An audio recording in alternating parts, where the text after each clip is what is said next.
Greetings to you all, and welcome to today's teaching. Leviticus 17 is a chapter that contains some of the most quoted passages concerning blood, sacrifice, atonement, and sacredness of life. And unfortunately, these verses are often read only through a literal lens. Yet, throughout Scripture, blood repeatedly symbolizes something deeper than physical blood. Blood represents life, vitality, living energy, and what animates consciousness. Remember, the life of the flesh is in the blood. It points us toward the life flowing within consciousness. Without foundation established, let's begin. Leviticus 17, verse 1 to 2. And the Lord spake unto Moses, saying, Speak unto Aaron, and unto his sons, and unto all the children of Israel, and say unto them, This is the thing which the Lord had commanded, saying. At first glance, these verses seem like a simple introduction. But symbolically, they reveal something important. This message is for everyone. Moses equals awakened understanding or revealed wisdom. Aaron equals discernment, the priestly faculty within consciousness. Sons of Aaron equals expressions of discernment in daily life. Children of Israel equals manifestations of awakened awareness. Israel is awakened awareness. So children of Israel equals manifestations of awakened awareness. Commandment equals a principle of alignment with truth. Notice the audience. The message is given to Moses, Aaron, his sons, and all Israel. This is significant. The teaching is not limited to priests. It is not reserved for spiritual leaders. It is for the entire community. There are certain truths that apply to everyone, not just teachers, not just leaders, not just experts. For example, honesty, awareness, responsibility, and integrity. These principles affect everyone. Next line. This is the thing which the Lord had commanded. A commandment is not merely an arbitrary rule. It is often describing how reality functions. The chapter begins by gathering wisdom, which is Moses, discernment, Aaron, application, his sons, and the entire community, Israel, before introducing the teaching. Why? Because what follows concerns life itself, and life concerns everyone. Symbolically, Leviticus 17 verse 1 to 2 teaches the principles governing life, awareness, and alignment are not reserved for a select few. They apply to every aspect of consciousness. The message moves from revelation to discernment to application to the entire kingdom. Because truth is only fully realized when it becomes part of everyday life. Verse 3 to 4.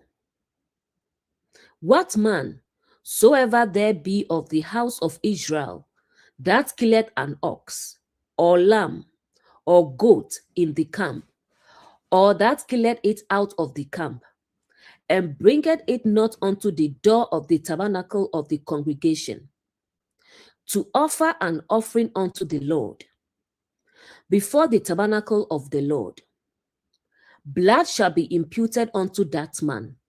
He had shed blood, and that man shall be cut off from among his people. At first glance, this sounds like a regulation about where animals could be slaughtered. But symbolically, this passage is introducing a profound principle. What do you do with the life energy, attention, and power entrusted to you? Do you bring it into awareness, or do you expend it unconsciously? Let's look at the symbols. House of Israel equals awakened consciousness and all its expressions. Ox equals strength, labor, productive power. Lamb equals innocence, gentleness, vulnerability. Goat equals desire, ambition, driving forces within consciousness. To kill equals consume, expend, sacrifice, or direct energy. Tabernacle equals the inner sanctuary of awareness. Blood equals life, vitality, living energy. Cut off equals separation from alignment or fragmentation. The ox, lamb, and goat. Notice that all three animals represent forms of life energy. Every day, we spend energy, attention, focus, and creativity. Those are our oxen, lambs, and goats. The question is, where are they being offered? In the camp or out of the camp? This phrase is fascinating.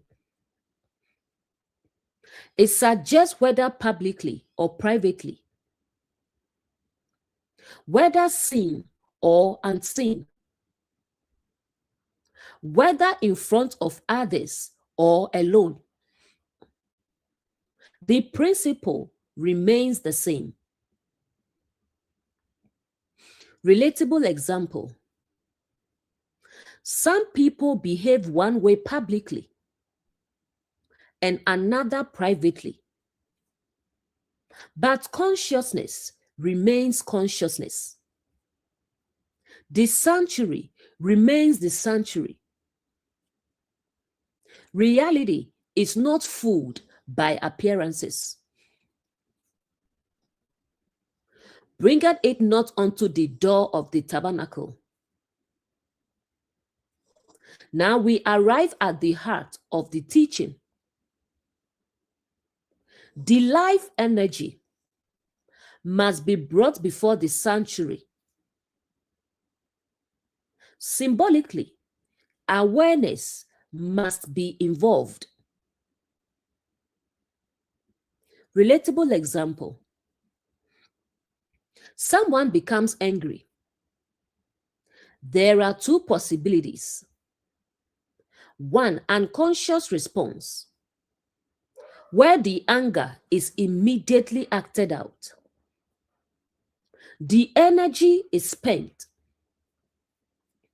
Nothing is learned. Or two, conscious response, where the anger is brought before awareness, observed, examined, understood. The energy becomes an offering. In relationship, someone feels jealousy.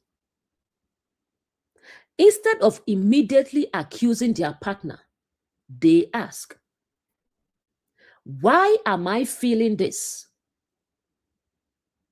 What is this revealing? The emotion is brought to the tabernacle. This connects beautifully to modern life. Most people expend enormous amounts of life energy unconsciously.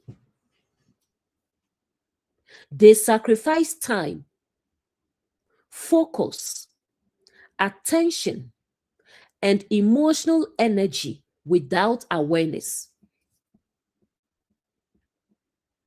Social media example.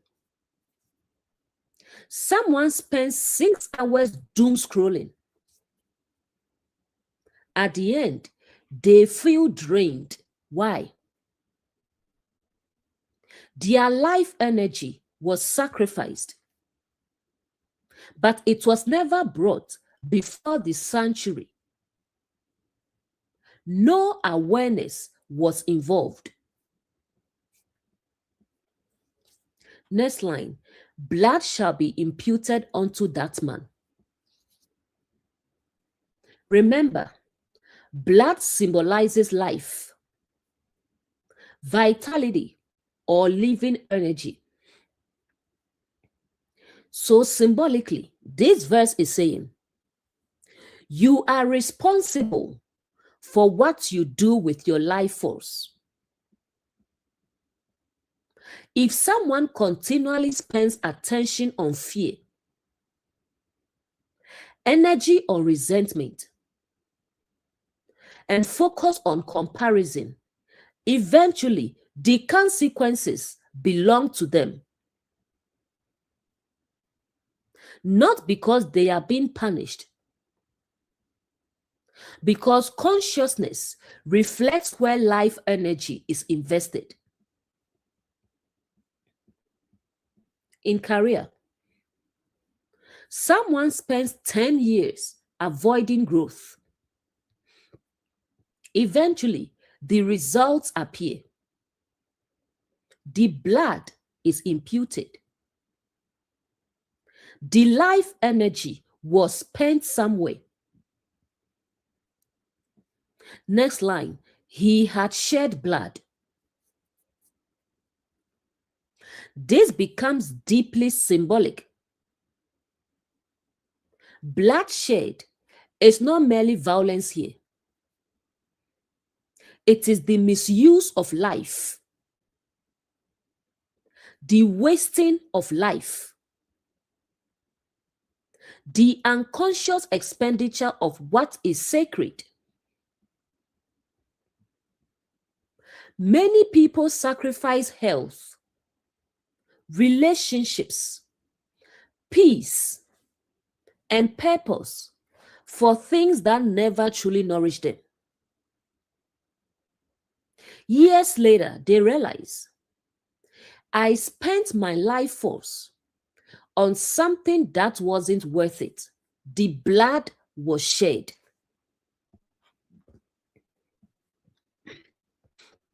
Next line. Cut off from among his people. Again, this is not necessarily punishment. It is describing consequence. Relationship example. If someone continually avoids vulnerability, eventually intimacy becomes difficult. They become cut off, not because they were rejected, because their choices produced separation. Spiritual example. If someone continually ignores awareness, discernment weakens. The connection becomes fragmented. The person becomes cut off from deeper perception. This connects beautifully to the kingdom within. The chapter is teaching that life energy is sacred. Attention is sacred. Consciousness is sacred. What you sacrifice matters. Where you sacrifice it matters. Every day, people offer sacrifices. Not animals, but attention, focus, energy, emotions, and priorities. The question is, are those sacrifices being brought before awareness? Or are they being spent unconsciously? This mirrors Jesus beautifully. Jesus continually called people into awareness, into wakefulness, into presence. Why? Because unconscious living continually sheds blood. Conscious living transforms blood into offering. Symbolically, Leviticus 17 verse 3 to 4 teaches, life energy is sacred and should not be spent unconsciously. Every thought, every emotion, every ambition, every action represents a form of sacrifice. When consciousness brings these offerings before awareness, transformation becomes possible. When consciousness acts without awareness, life energy is simply expended. The chapter is inviting us to stop living mechanically and begin offering our lives consciously. Because whatever receives your attention eventually receives your life.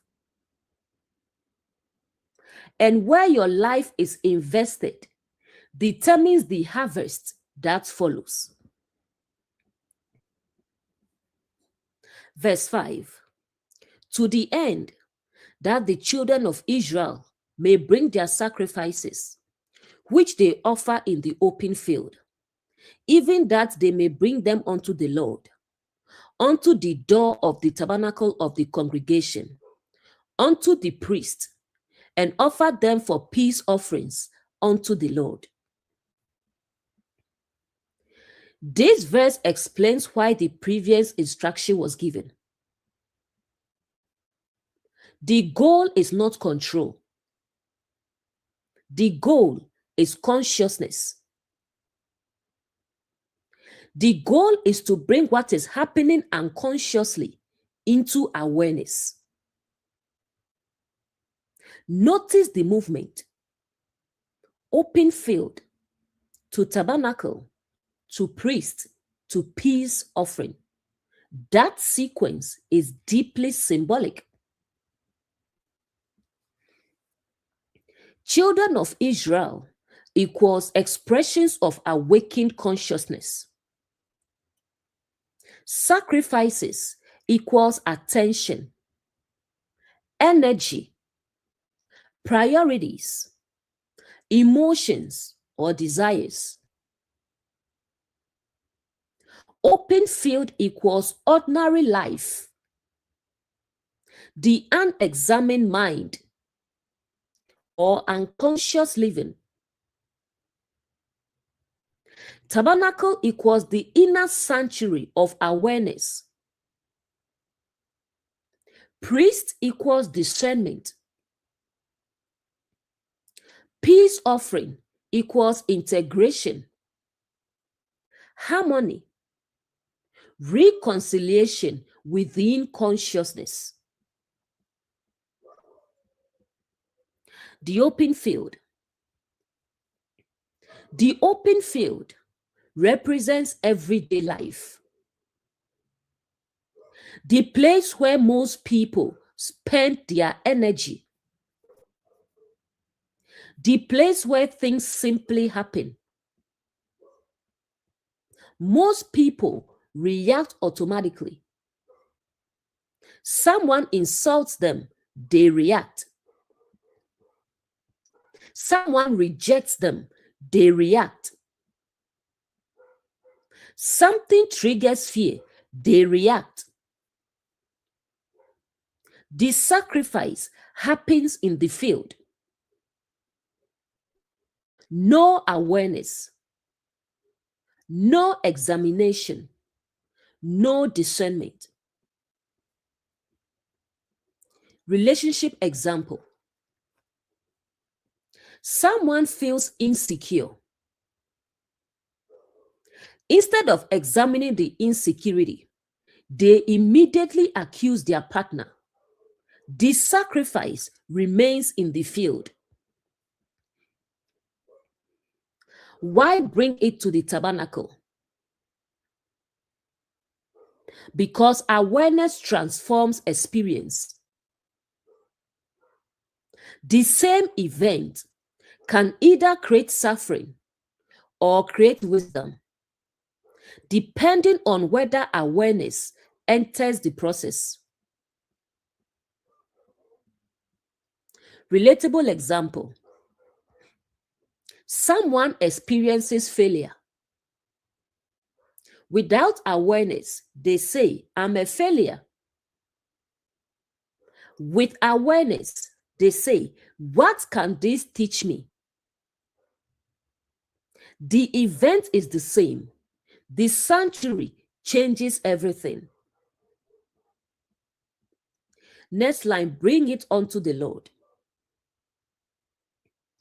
The Lord represents the governing principle of truth. The verse is teaching. Don't offer your experiences to fear. Don't offer them to resentment. Don't offer them to ego. Offer them to truth.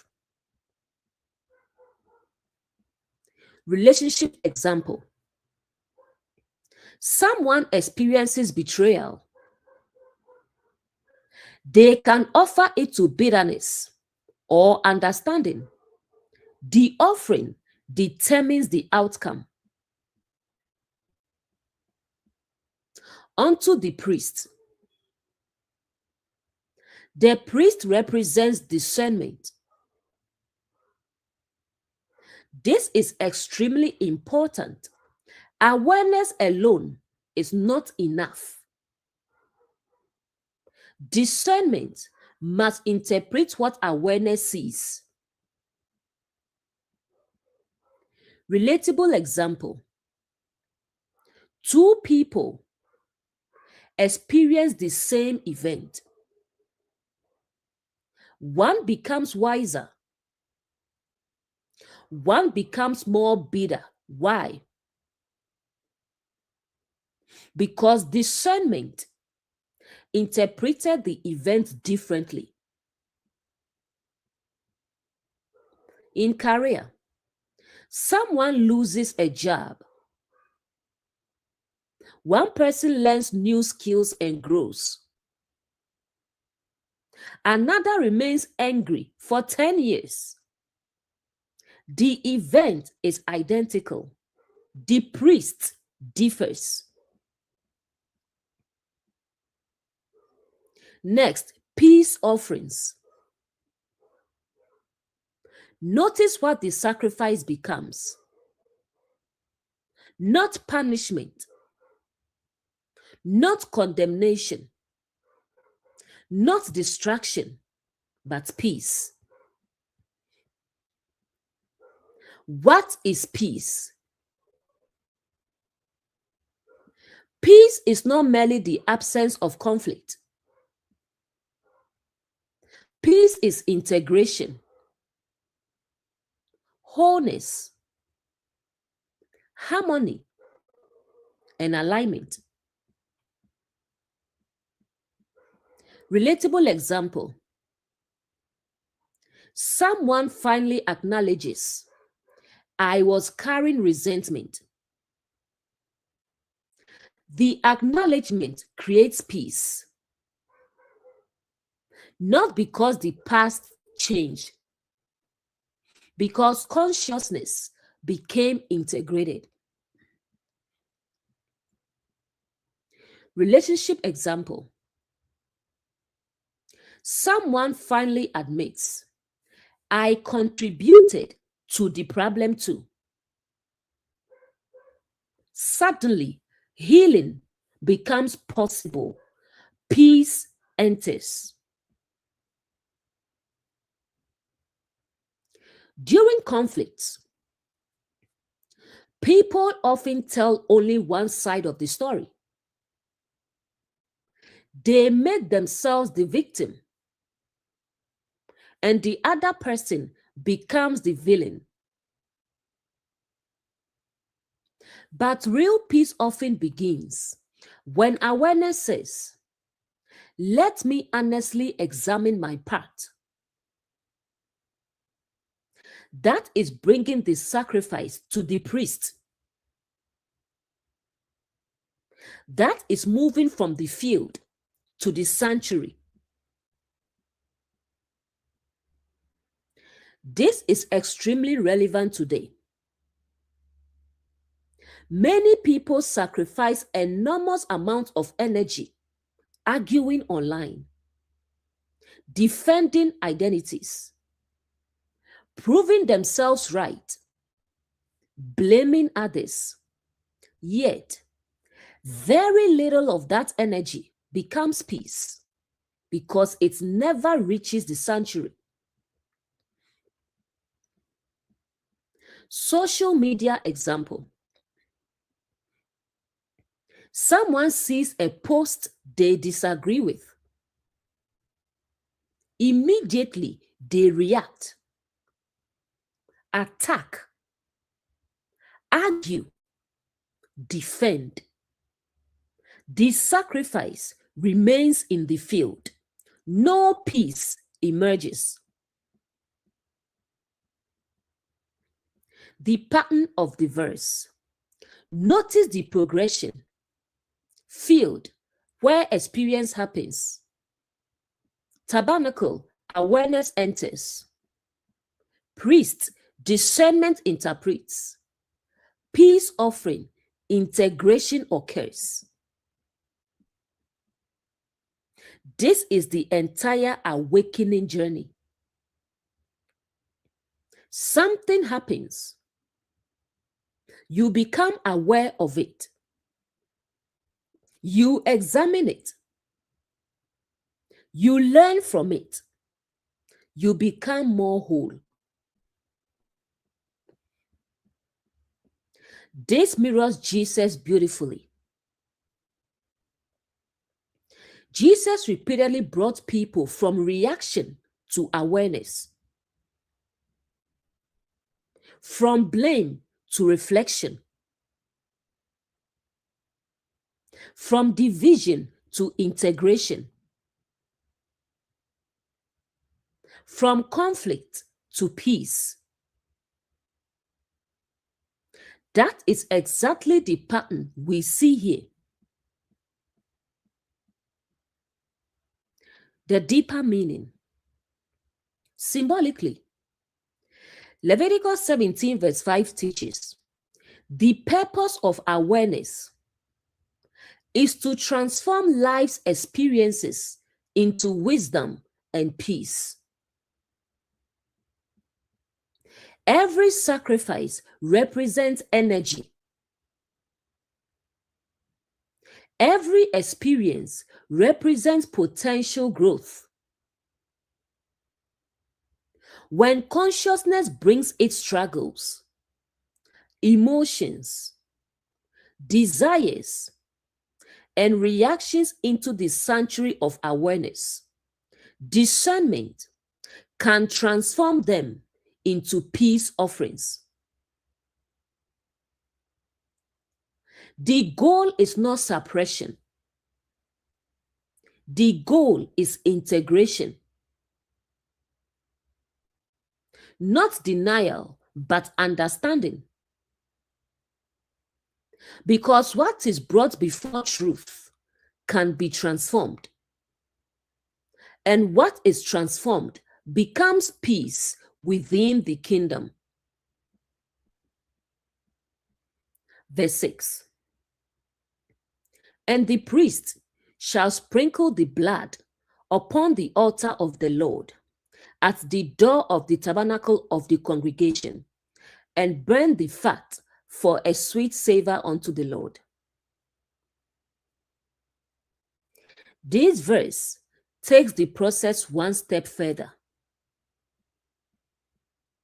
In the previous verse, the sacrifice was brought from the field to the tabernacle to the priest.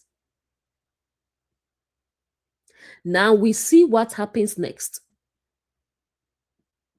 The life energy represented by the sacrifice is transformed.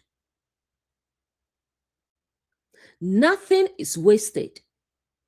Everything becomes material for awakening. Let's look at the symbols. Priest equals discernment. Conscious awareness interpreting experience. Blood equals life, vitality, attention, or living energy. Altar equals transformation, refinement, conscious surrender. Door of the tabernacle equals the threshold where unconscious experience enters awareness. Fat equals stored energy, excess, attachments, accumulated patterns. Sweet savor equals harmony, alignment, coherence with truth. The priest sprinkles the blood. Remember, blood symbolizes life, the life of the experience, the energy within it, the emotional charge within it. Relatable example. Suppose someone experiences anger. The anger contains energy. The question becomes, what happens to that energy? Many people simply discharge it. They yell, blame, attack, or react The blood is spilled in the field. The priest's role. The priest does something different. The energy is brought into awareness. The life force contained within the experience is not wasted. It is examined, used, and transformed. Relationship example. Someone feels jealousy. Instead of immediately reacting, they bring the feeling before awareness. Now the energy becomes insight. It becomes growth. It becomes understanding. The blood reaches the altar. Next line, upon the altar. The altar is where transformation occurs. Not suppression, not denial, but transformation. This is important. Many people think spiritual growth means pretending emotions don't exist. The altar teaches something very different. It says, bring the emotion, bring the experience, bring the energy, then allow transformation. Fear brought to the altar may become wisdom. Pain brought to the altar may become compassion. Failure brought to the altar may become understanding. At the door of the tabernacle, the door is the place of transition, where unconscious experience becomes conscious awareness. Have you ever had a moment where you suddenly caught yourself? You were about to react. Then awareness entered. That moment is the doorway. Relationship example. Someone is about to send an angry message, then pauses, reflects, and examines. Awareness has entered through the door. Next line, burn the fat. Now we come to one of the most beautiful symbols in the chapter. The fat often represents excess, stored energy, accumulated attachments. What is weighing consciousness down? Many people carry emotional fat, resentment, grudges, shame, guilt, and old stories. These things accumulate. They become heavy. Spiritual example. Someone collects beliefs for years. Some remain useful. Others become excess baggage. The fat accumulates. Why burn the fat? Because awakening requires refinement. Not everything needs to be carried forever. Relationship example. Someone still carries hurt from a relationship that ended 20 years ago. The memory remains, the lesson remains, but the attachment can be burned. In career, someone still defines themselves by a failure from 10 years ago. The event is over, yet the emotional weight remains. The fact remains. Many people think they are protecting themselves by carrying old wounds. In reality, they are carrying excess weight. The wound becomes identity. The story becomes identity. The fact remains on the altar, waiting to be burned. Next line, a sweet savor unto the Lord. The sweet savor is not about God enjoying smoke. Remember, God is a spirit. So it is not about God enjoying smoke. Symbolically, it represents harmony, alignment, coherence, the result of successful transformation. Think about the relief that comes when you finally let something go. Not because the event never happened, but because it no longer governs you. That is a sweet savor.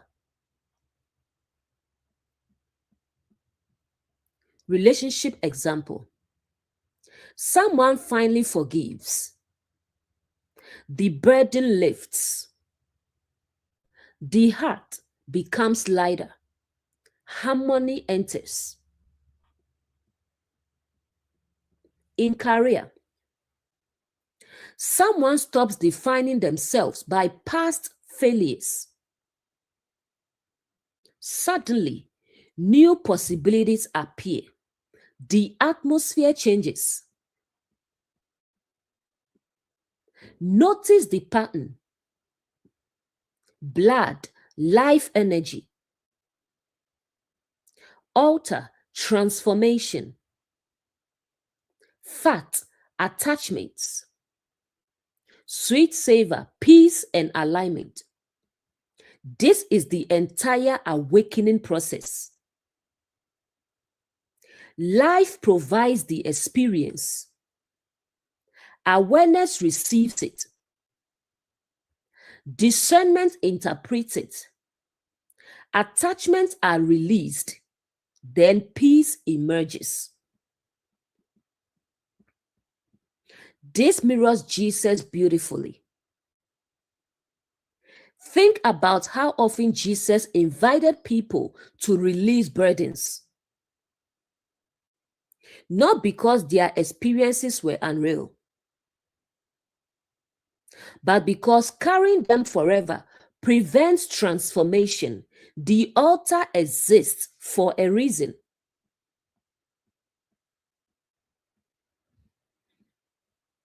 Every challenge in life contains energy, lessons, or opportunities for growth.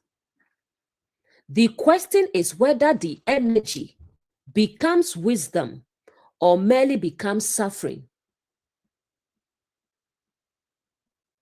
Symbolically, Leviticus 17 verse 6 teaches, the purpose of awareness is not merely to observe life, but to transform it. The blood represents the energy contained within every experience. The altar represents conscious transformation.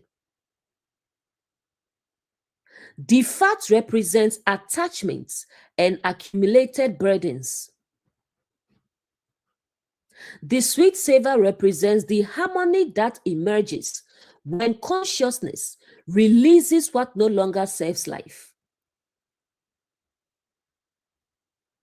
Awakening is not the avoidance of experience. It is the transformation of experience into wisdom. And when life energy is brought before the altar of awareness, even pain can become insight. Even failure can become growth. And even burdens can become peace. Next verse. And they shall no more offer their sacrifices unto devils, after whom they have gone a whoring. This shall be a statute forever unto them throughout their generations. When many people read the word devils, they immediately imagine supernatural beings.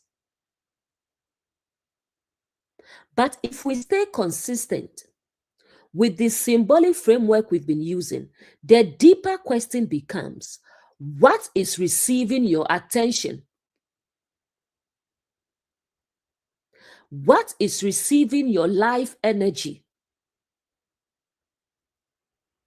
What are you sacrificing to?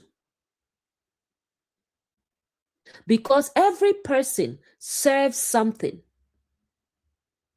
Every person offers sacrifices.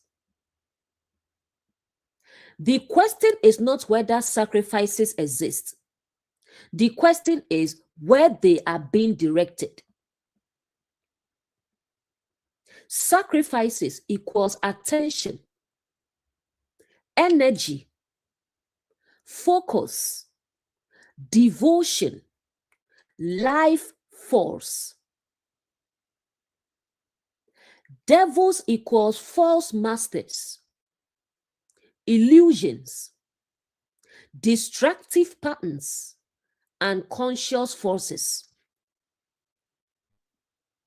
Whoring equals divided loyalty, abandoning truth for competing attachments. Generations equals recurring patterns passed through consciousness.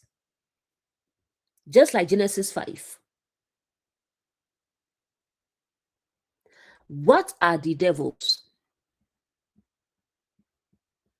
Symbolically, devils represent anything that pulls consciousness away from alignment. Anything that continually consumes life energy without producing life. Many people sacrifice enormous amounts of life energy to fear, anxiety, resentment, comparison, and approval seeking. These become their masters. Relationship example. Someone sacrifices their peace to constant suspicion. They are always suspicious every day, every week, every year. The sacrifice continues. The suspicion becomes the master. In career, someone sacrifices their health, family, and peace solely for status. Eventually, they reach the goal and discover emptiness. The sacrifice was made to a false god. This connects beautifully to modern life. Most people don't bow before statues, but many bow before validation, money, image, public opinion, and fear of rejection. The form changes, the principle remains. Social media example.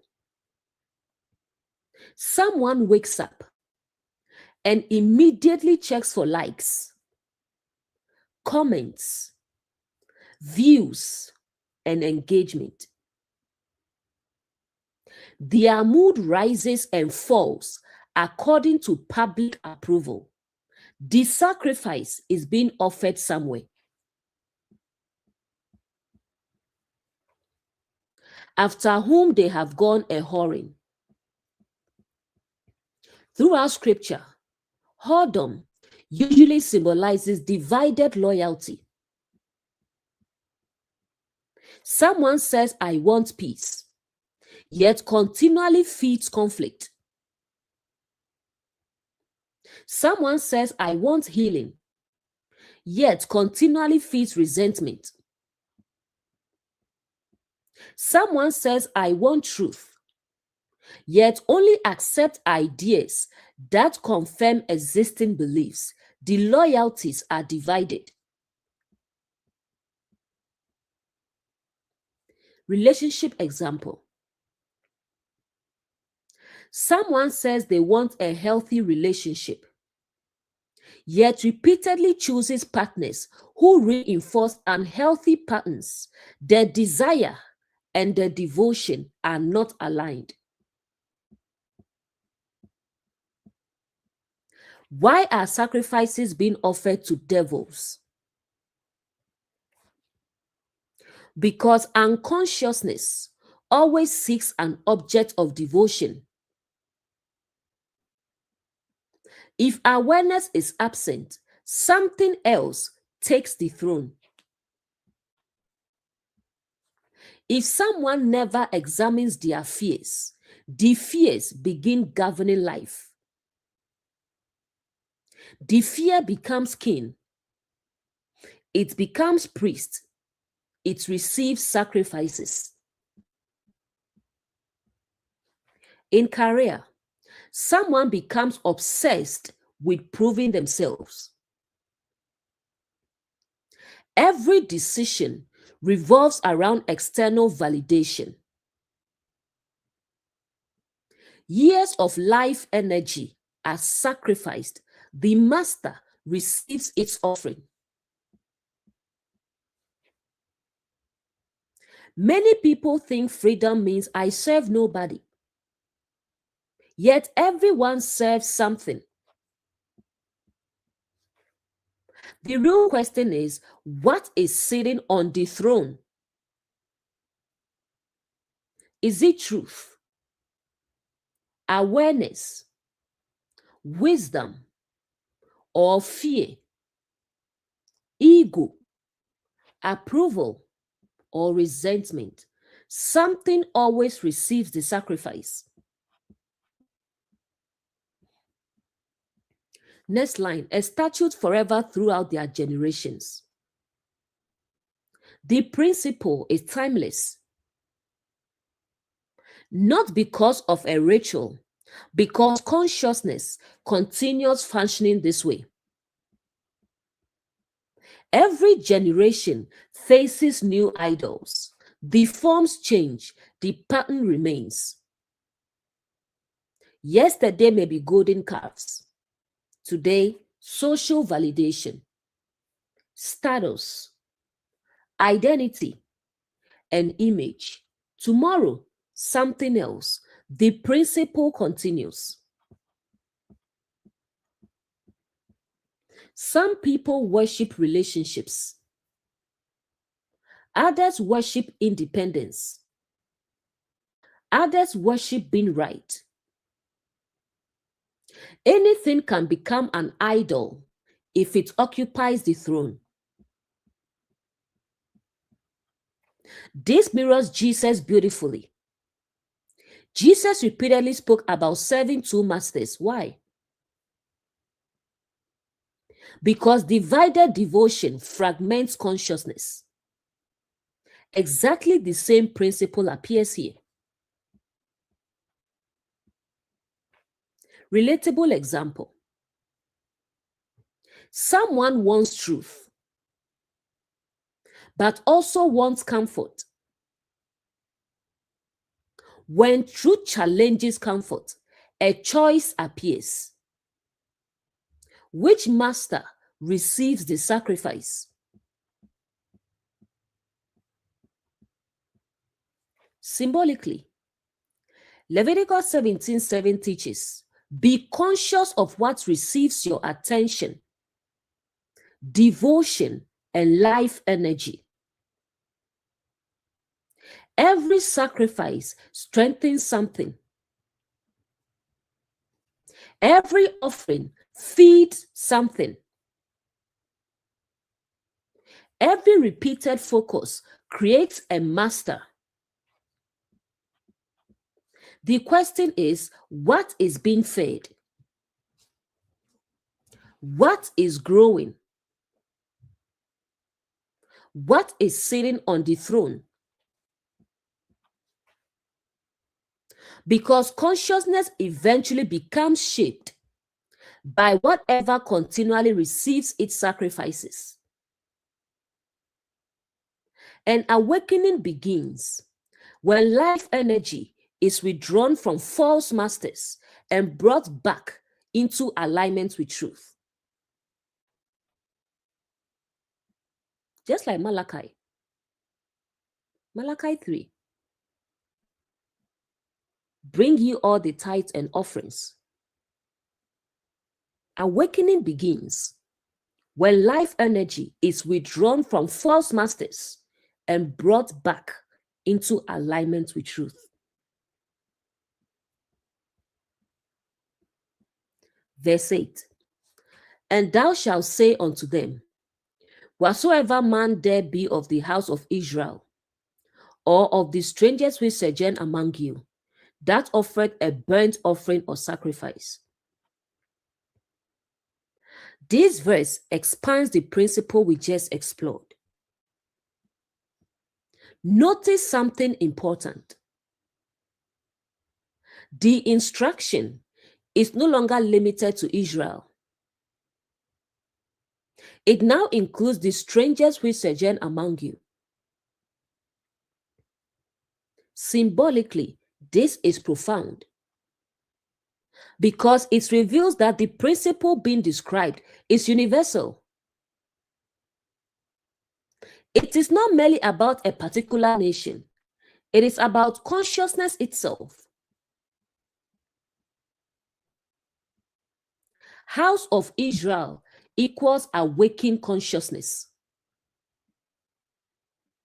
Strangers equals unfamiliar thoughts, new influences, foreign ideas, aspects of self not yet integrated.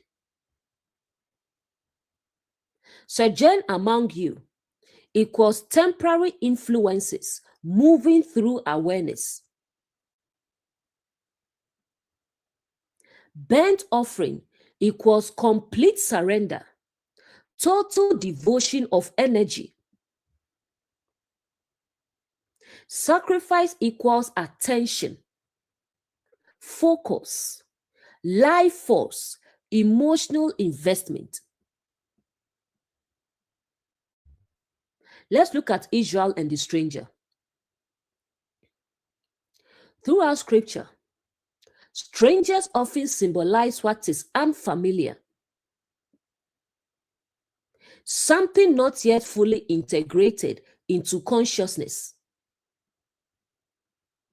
Every day, new influences enter our awareness, new beliefs, new ideas, new opinions, new perspectives. These are strangers. They are visitors in the kingdom. Relationship example. Someone enters a new relationship. New emotions appear. New vulnerabilities appear. New experiences enter consciousness. The stranger has arrived.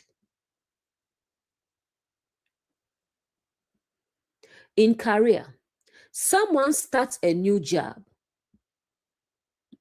new expectations, new challenges, new identities begin appearing. The stranger is among them.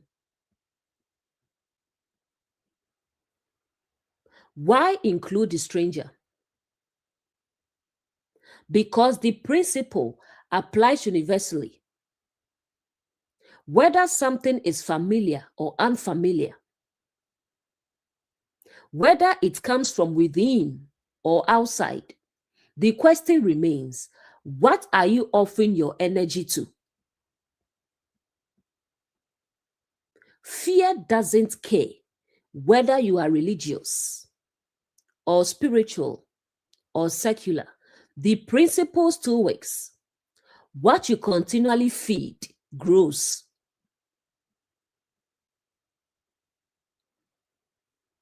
Burnt offerings. This symbol is especially powerful.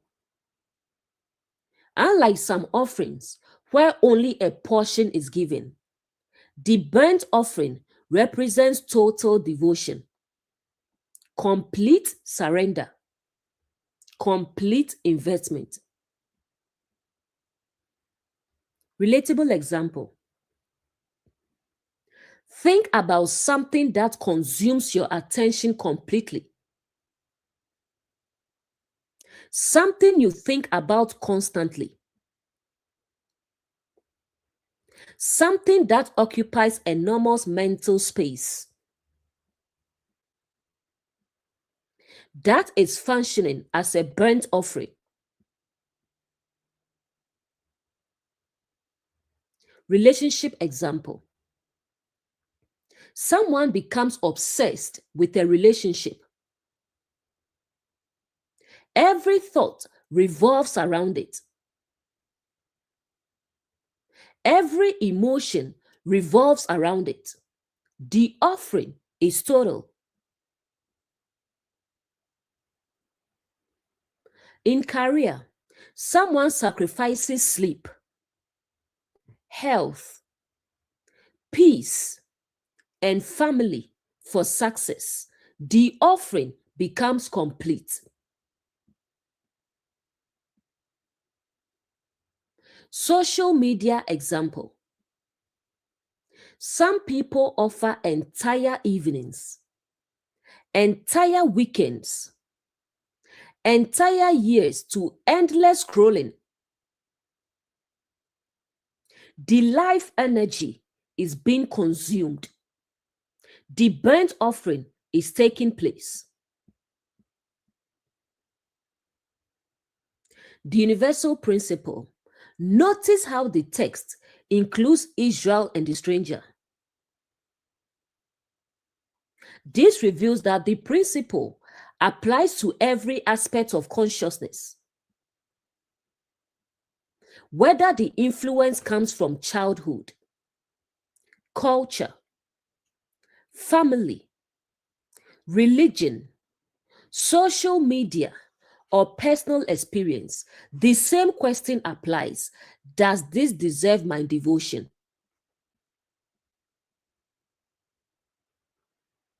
This mirrors Jesus beautifully. Jesus repeatedly asked people to examine where their treasure was. Why? Because treasure and sacrifice are closely connected. Where attention goes, life follows.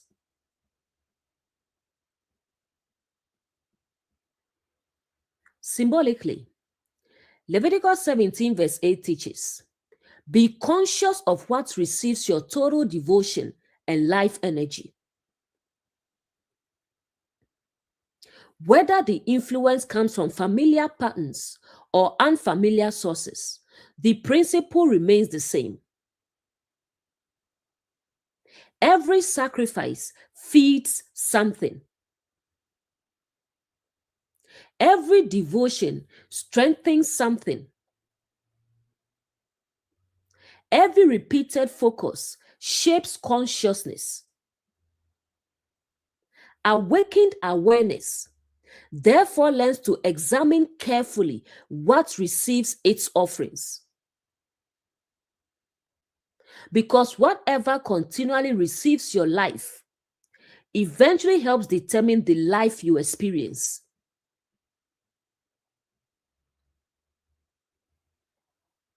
Verse 9.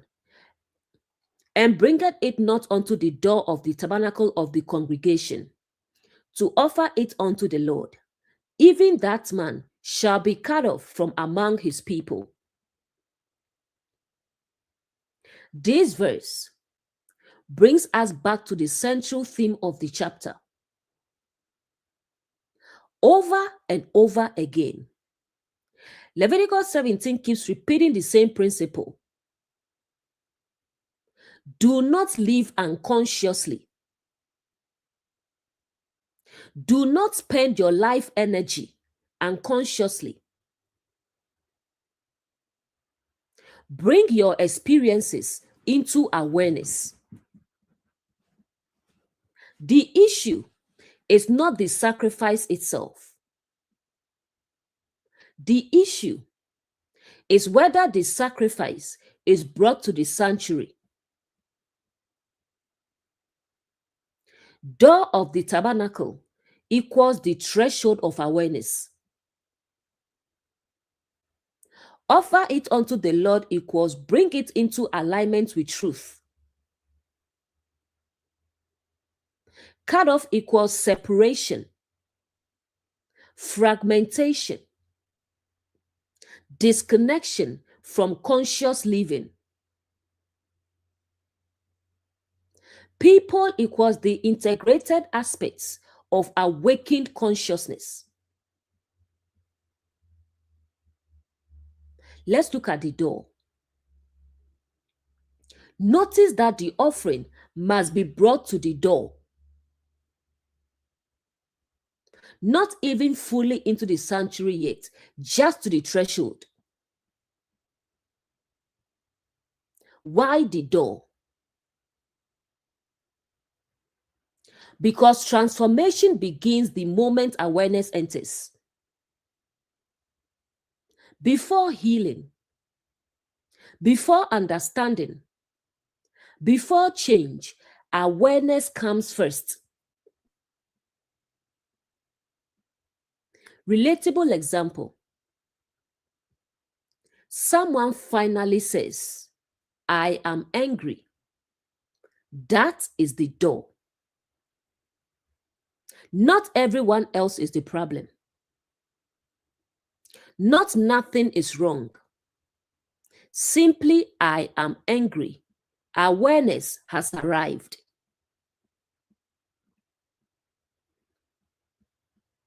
Relationship example.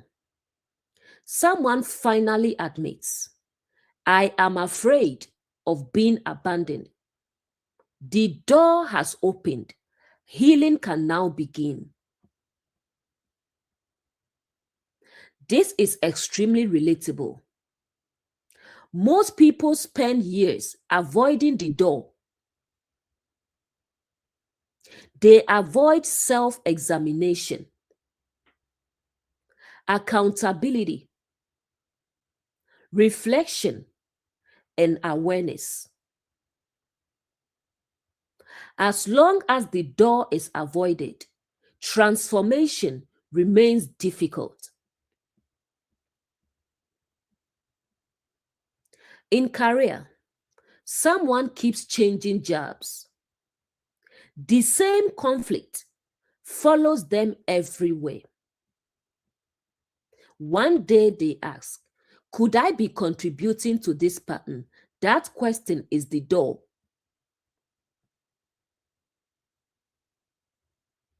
Next line, offer it unto the Lord. The Lord represents truth, reality, the governing principle of alignment. Offering something unto truth means allowing reality to reveal what is actually happening, not what ego wants, not what fear wants, but truth. Relationship example. Someone asked, what is my role in this situation? Rather than, how do I prove I'm right? The offering has reached the sanctuary. Next line, that man shall be cut off. This phrase appears frequently in the law and often sounds terrifying when read literally. But symbolically, it describes a consequence. Suppose someone refuses self-examination for, let's say, 20 years, refuses accountability, refuses awareness. Eventually, they become disconnected from growth, disconnected from learning, disconnected from transformation. They are cut off. Relationship example. Someone continually blames every failed relationship on their partners. Years pass, the same pattern repeats. Growth cannot occur because awareness never enters. The person becomes cut off from the possibility of transformation. In career, someone insists everyone else is the problem. Eventually, opportunities disappear. Not because life is punishing them, because awareness never entered the process. Cut off from among his people. Remember, the people symbolize the integrated kingdom within. Being cut off represents fragmentation, division, disconnection. Spiritual example. Someone senses a truth internally, yet continually suppresses it. Eventually, tension develops between what they know and how they live. The separation increases. The chapter keeps teaching one central principle: bring life into awareness. Bring emotions into awareness. Bring desires into awareness. Bring fears into awareness. Bring ambitions into awareness. Why? Because whatever remains unconscious eventually governs from the shadows.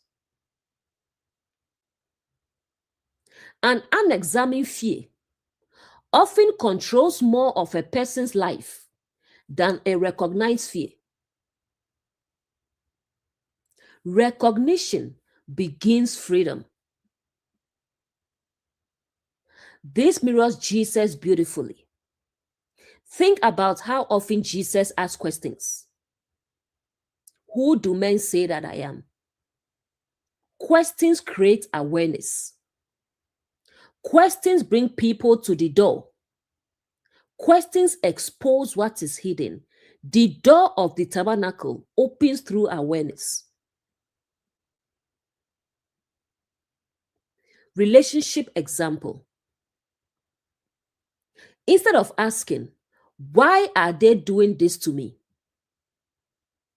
Awareness asks, what is this situation revealing about me? That shift changes everything. The deeper meaning. Symbolically, Leviticus 17 verse 9 teaches, What is not brought into awareness cannot be transformed. The door of the tabernacle represents the threshold where unconscious living becomes conscious living. The offering represents life energy. The Lord represents truth. The sanctuary represents awareness. When experiences are brought before truth, transformation becomes possible. When experiences remain hidden from awareness, fragmentation continues. The chapter is not threatening exclusion. It is describing the natural consequence of unconscious living. Because whatever is denied remains active. Whatever is hidden remains influential. But whatever is brought into the light can begin to heal.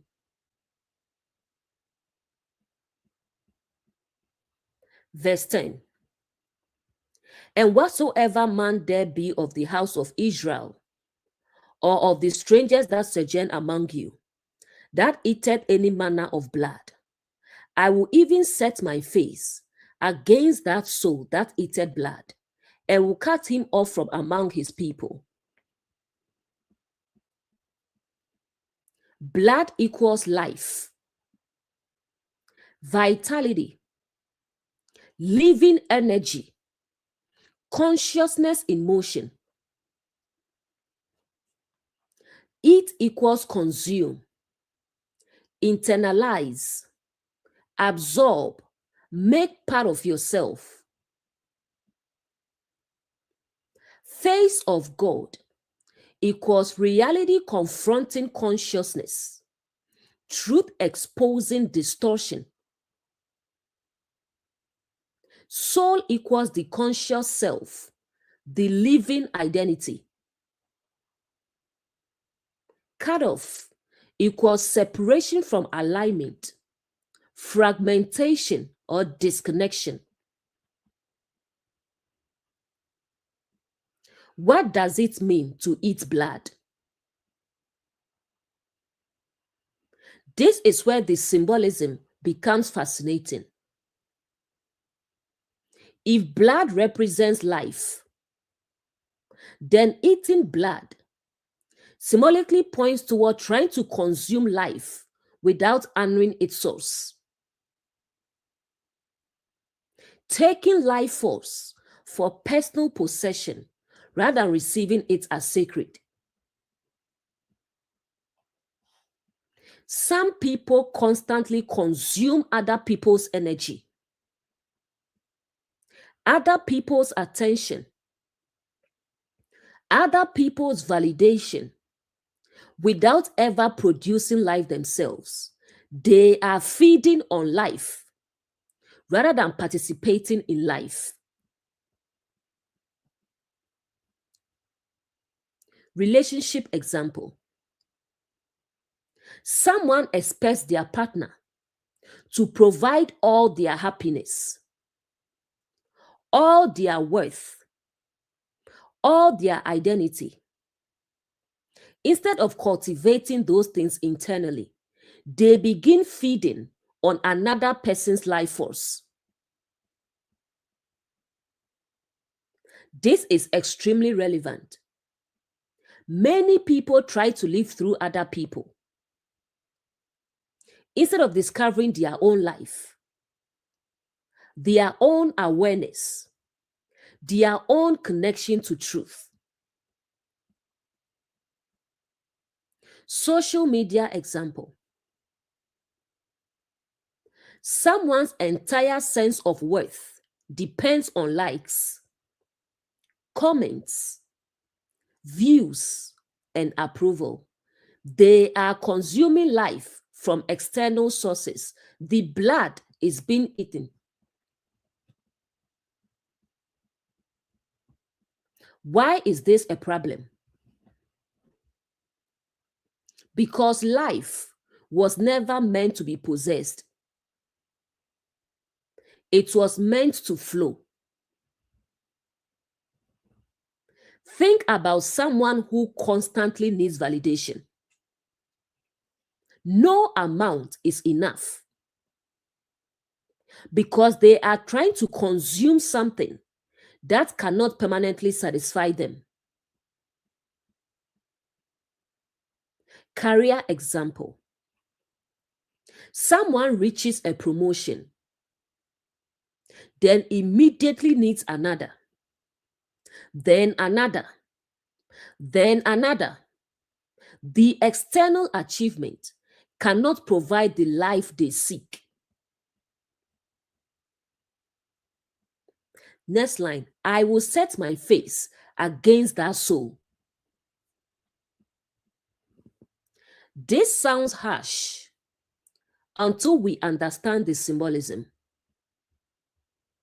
The face represents reality, truth, awareness.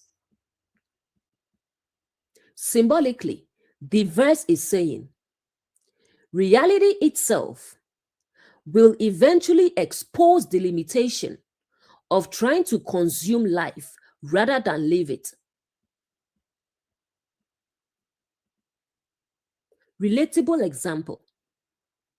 Someone spends years seeking worth through external approval. Eventually, reality reveals approval cannot create self-worth. The face has appeared. Truth confronts the illusion. Relationship example. Someone expects their partner to heal all their wounds. Eventually, reality reveals healing cannot be outsourced. Truth appears.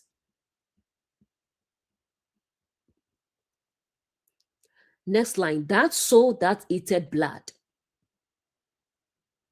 Notice the focus is on the soul, the conscious self, the identity.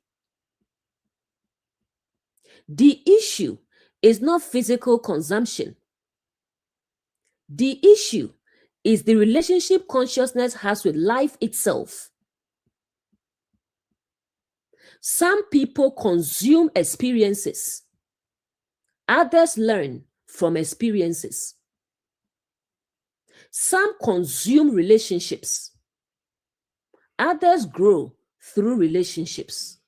The orientation is different. The chapter has repeatedly taught, bring life energy to the sanctuary. Bring experiences to awareness. Bring sacrifices to truth.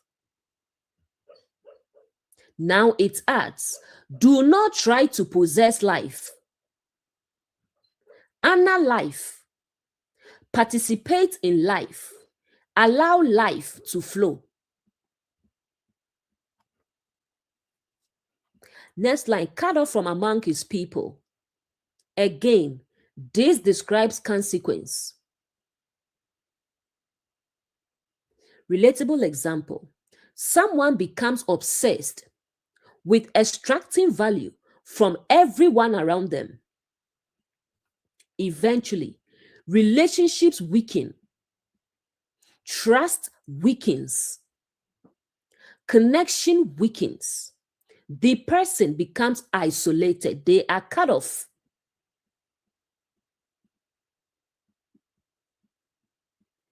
Spiritual example. Someone seeks only spiritual experiences, never transformation, never growth, never integration. Eventually, they become disconnected from the deeper purpose of the journey. This mirrors Jesus beautifully. Jesus repeatedly taught about life, not possession of life, participation in life, flowing life, abundant life, living water. All of these images point toward movement and flow, not ownership.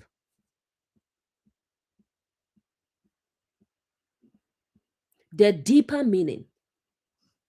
Symbolically, Leviticus 17 verse 10 teaches, life is sacred and cannot be reduced to something merely consumed for personal gain.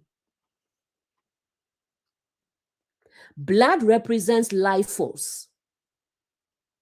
Eating blood represents trying to possess, control, or consume life without honoring its source. The face of God represents reality exposing this illusion. The result is fragmentation because consciousness becomes disconnected from the flow of life itself. Awakened awareness learns a different way. Instead of consuming life, it participates in life. Instead of possessing life, it honors life. Instead of extracting from life, it aligns with life. Because life flourishes most fully when it is received as sacred rather than treated as something to be owned. Verse 11. For the life of the flesh is in the blood, and I have given it to you upon the altar to make an atonement for your souls, for it is the blood that maketh an atonement for the soul. This is arguably the most famous verse in Leviticus. It is quoted constantly in discussions about sacrifice, atonement, salvation, blood, and forgiveness. Yet, it is also one of the most misunderstood verses because many people stop reading at the symbol and never ask, what is blood actually representing? The verse itself gives us the key. It says, the life of the flesh is in the blood. The emphasis is not merely blood. The emphasis is life. Blood equals life, vitality, consciousness in motion, or living energy. Flesh equals manifested life, human experience, outward expression. Altar equals transformation, refinement, or conscious surrender. Atonement equals restoration, reconciliation, bringing into alignment. Soul equals conscious identity, the experiencing self. The life is in the blood. Notice what the text actually says. It says the life is in the blood. Life is the focus. Life is the sacred thing. Life is the treasure. Throughout scripture, blood becomes a symbol for living awareness, living truth, living consciousness, not dead information, living reality. I have given it to you upon the altar. Life is given upon the altar. Why? Because transformation requires life. You cannot transform what you refuse to bring into awareness. The energy must be present. The experience must be present. The life must be present. A relationship cannot heal if the real feelings remain hidden. The life must come to the altar. The truth must come to the altar. The living reality must come to the altar. Career example. Someone cannot grow professionally while pretending weaknesses don't exist. The real experience must reach awareness. The life must reach the altar. What is atonement? This is one of the most misunderstood words in religious history. Many people hear atonement and immediately think punishment, payment, appeasement. But symbolically, atonement is much closer to restoration, reconciliation, alignment, and integration. Relatable example. Suppose two friends stop speaking. Years later, they reconcile. The relationship becomes whole again. A form of atonement has occurred.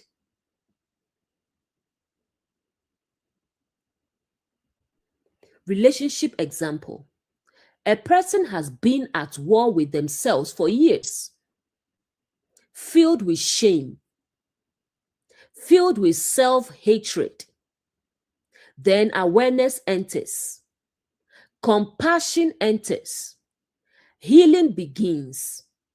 The divided self begins becoming one again. That is atonement.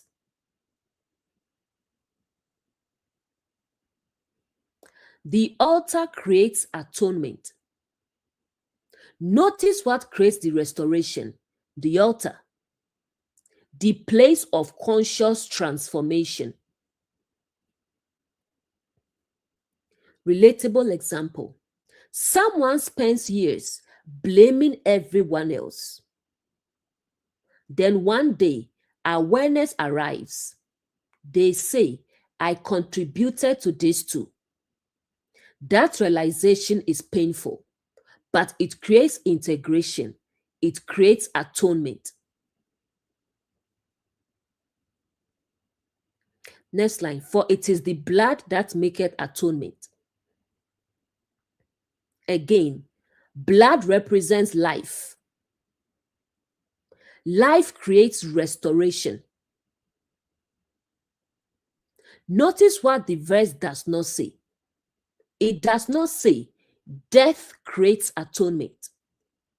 It says life creates atonement. The life in the blood, the living energy, the conscious awareness, the willingness to bring experience before the altar. A dead relationship cannot reconcile itself. Living communication can. Living honesty can. Living vulnerability can. Life restores.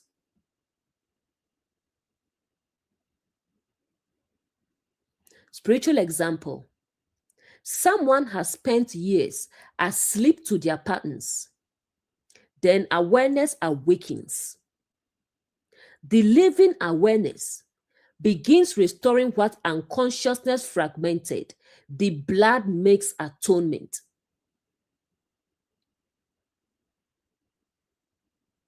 Relatable example. Many people spend years searching for peace externally,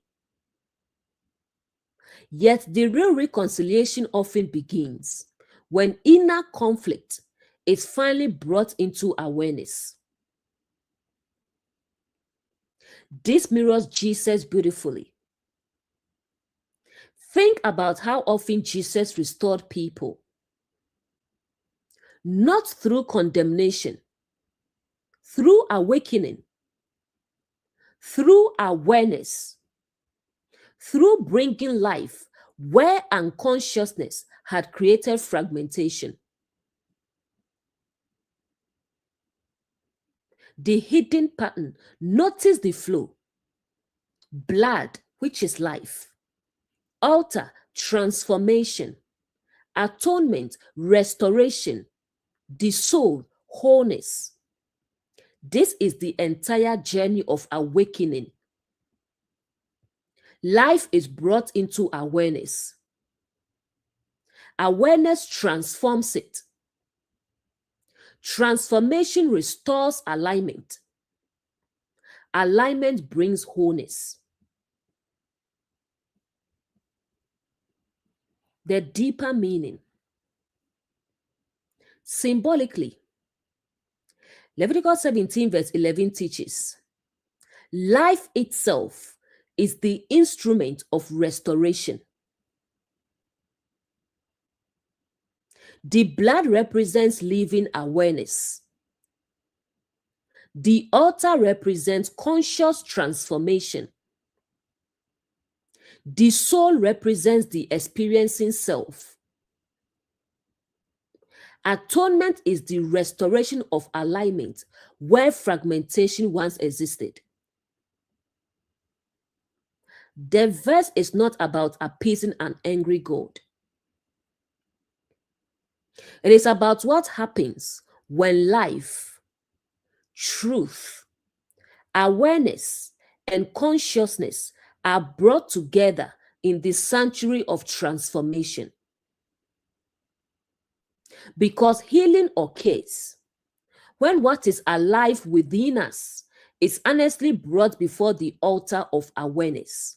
And when that happens, what was divided can become whole again.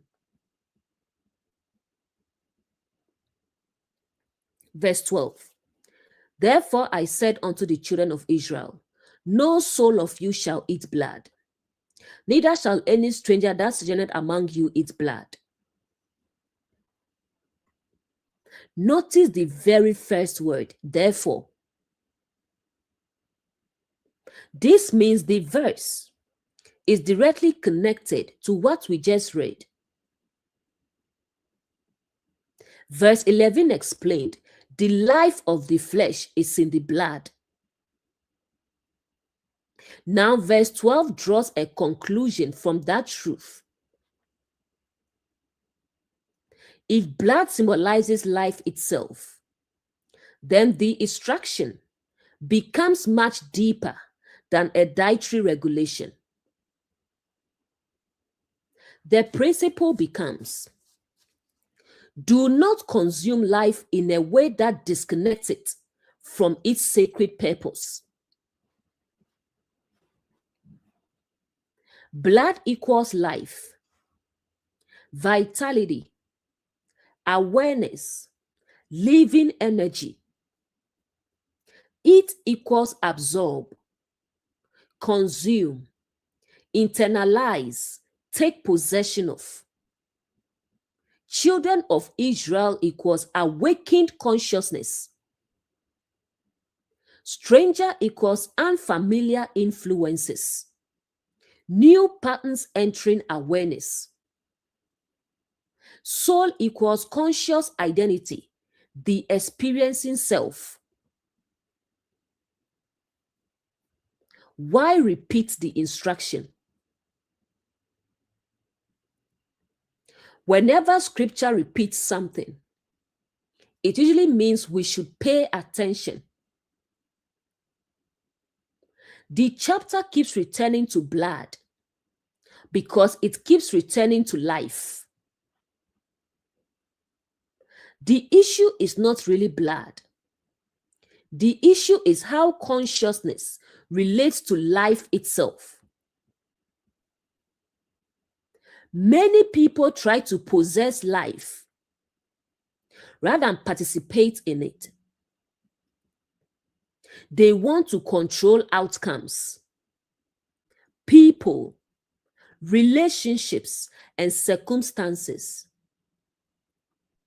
Instead of flowing with reality, they attempt to consume it. Relationship example. Someone treats a partner as a possession. The relationship begins suffocating. Why? Because life thrives through connection, not ownership. No soul shall eat blood. Notice the focus is on the soul, the conscious self, the identity, the experiencing awareness. Symbolically, the soul is being warned against trying to absorb life merely for self-gratification. Life was never meant to be reduced to consumption. Think about someone who constantly asks, "What can I get?" rather than "What can I contribute?" Eventually, life becomes transactional. Everything becomes consumption. In career, someone enters every opportunity asking, "How can this benefit me?" without considering, "How can I create value?" The orientation is extraction rather than participation. The stranger too. This is fascinating. The instruction applies not only to Israel, but also to the stranger. Why? Because this principle is universal. It doesn't matter where an influence comes from. The principle remains the same. Whether the idea comes from family, religion, culture, social media, or personal experience, the question remains, is this teaching me to honor life or merely consume life? Social media example. Many platforms are designed around consumption. Consume more content, more outrage, more comparison, more stimulation, very little reflection, very little transformation. The soul is continually consuming. This connects beautifully to modern relationships.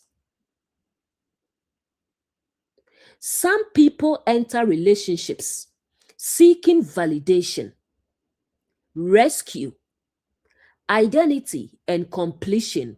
They are consuming life from another person. Healthier consciousness asks, how can we grow together? How can we create life together? How can we contribute to one another? That is participation rather than consumption. If the kingdom is within, then life is within. The source is within. The sanctuary is within. Therefore, life cannot ultimately be stolen from somewhere else. It must be discovered, expressed, and lived. Many people spend decades searching externally for something that was always waiting to be awakened internally. Peace, worth, purpose, love, and meaning. This mirrors Jesus beautifully. Think about how often Jesus invited people into abundant life. Not borrowed life, not second-hand life, but living life, flowing life, awakened life. Relationship example. Someone finally stops seeking worth through another person's approval. They begin discovering worth within.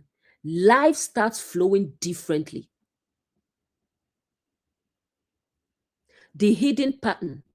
Notice what the chapter keeps teaching. Blood, which is life.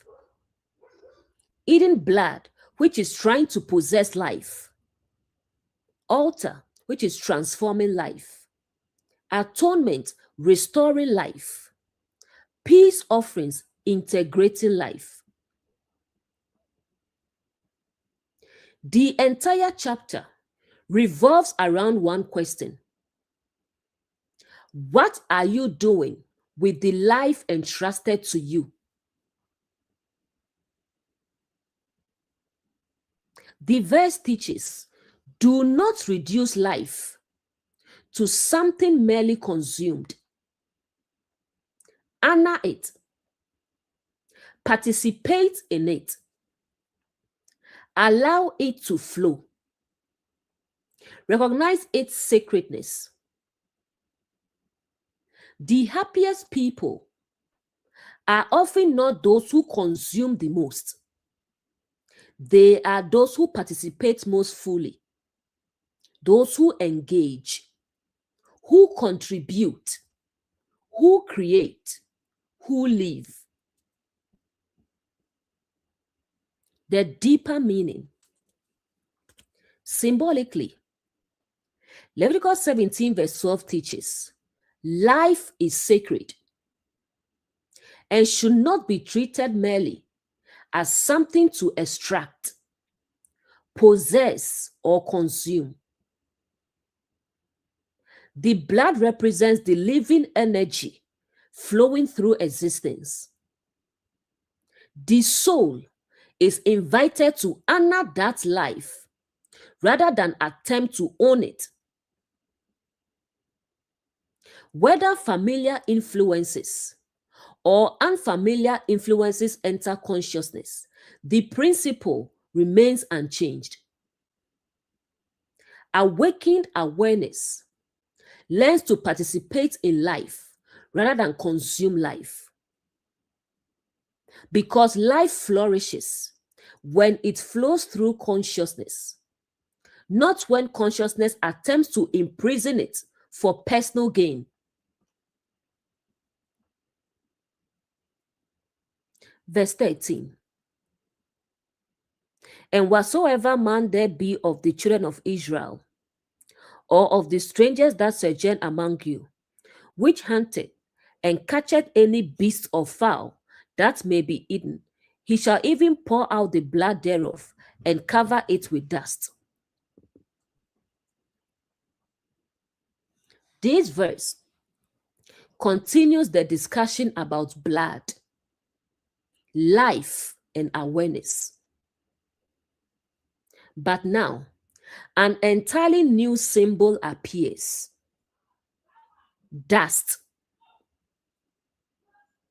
And once we understand the symbolism of blood and dust together, the verse becomes incredibly profound. Let's look at the symbols. Hunted equals pursuit, seeking, striving, acquiring. Beast equals instinctive drives, powerful energies within consciousness. Foul equals thoughts, ideas, elevated perspectives, mental activity. Blood equals life, vitality, living energy. Pour out equals release, surrender, return. Dust equals the earthly realm, human limitations, manifested experience, the temporary. Now let's look at the hunter. Notice the verse begins with a hunter, which is a seeker, someone pursuing something. Every person is hunting something.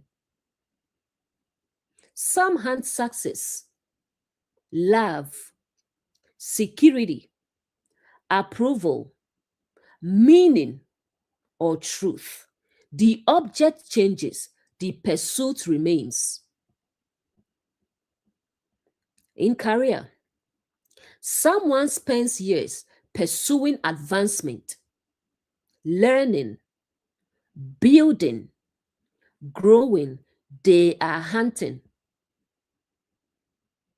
In relationship, someone seeks companionship, connection, partnership. They too are hunting. The beast and the fowl. The verse includes both beasts and birds. Symbolically, this is fascinating. The beast often represents instinct, desire, survival drives, and emotional forces. Birds or fowl often represent thoughts, ideas, inspiration, and higher perspectives. Together, the verse encompasses what happens in our emotions and what happens in our minds, the whole spectrum of human experience. Next line, pour out the blood. Now we arrive at the heart of the teaching. Remember, blood represents life, life energy, vitality. Why pour it out? Because life does not belong to the ego. Life is not something to possess. Life flows. Many people try to own experiences. They cling to victories, failures, identities, and labels. Yet life keeps moving. The blood must be poured out. Relationship example. A relationship ends. The lesson remains. The growth remains. But eventually, the attachment must be released. The blood is poured out. In career, someone loses a position. The experience contains wisdom. The experience contains growth. But eventually, the attachment to the old identity must be released. Learn the lesson, but don't become the lesson. The lesson remains. The attachment can be released. That is pouring out the blood. Next says, cover it with dust. This is one of the most fascinating symbols in the entire chapter. Throughout scripture, dust symbolizes the earthly realm, human experience, mortality, temporary forms. Remember, dust thou art, and unto dust shalt thou return. Symbolically, To cover the blood with dust means return the experience to the realm of learning. Do not worship it. Do not cling to it. Do not build your identity around it. Relatable example. Someone experiences a painful breakup. Years later, they still introduce themselves through the wound. The blood was never covered. The life remains trapped in the story. Another example. Someone experiences success. 20 years later, they still live off that one achievement. The blood was never covered. The experience became identity. This is extremely relevant.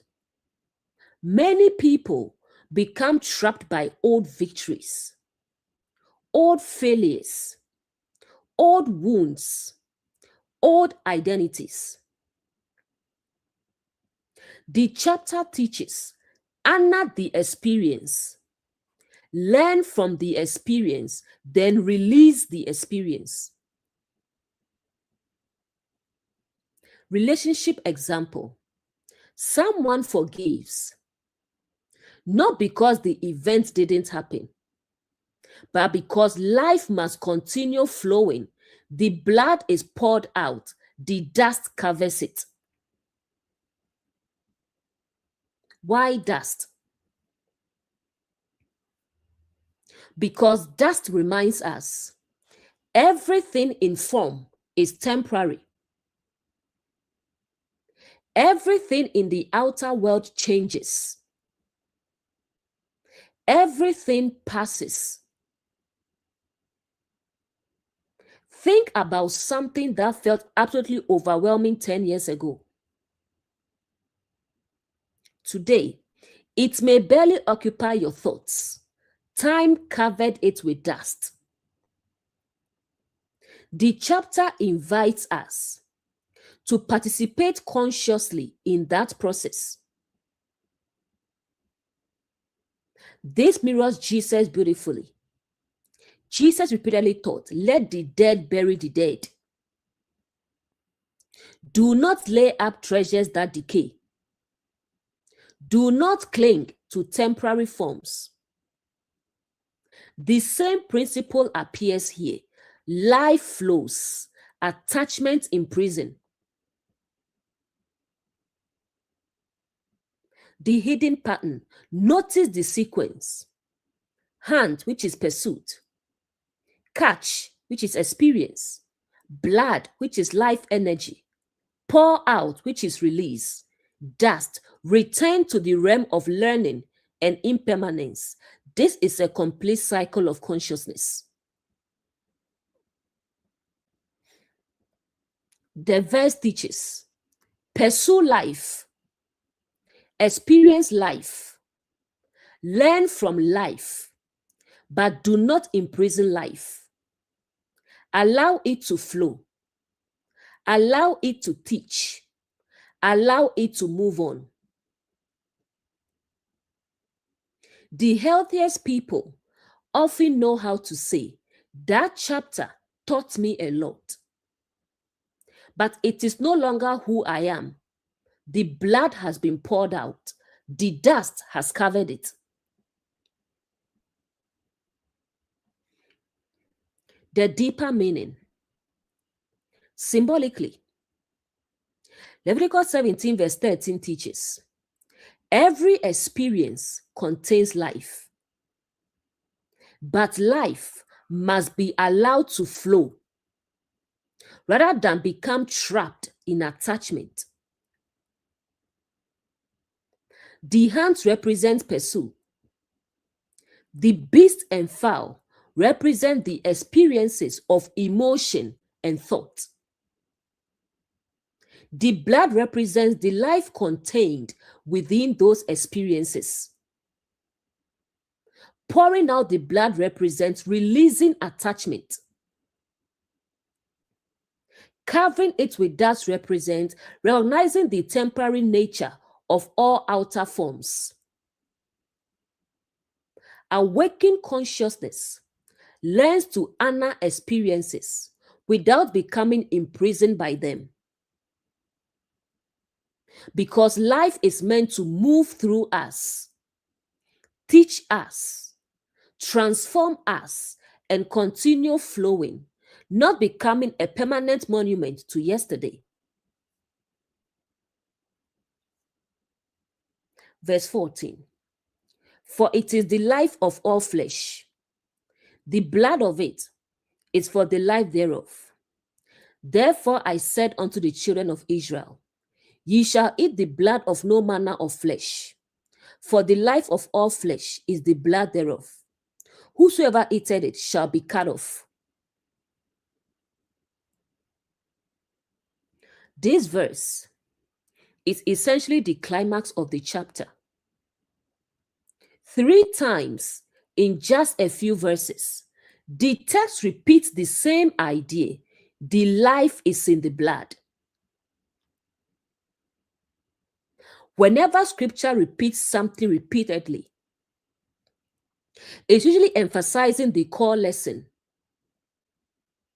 The chapter wants us to understand one thing above all else. Life is sacred.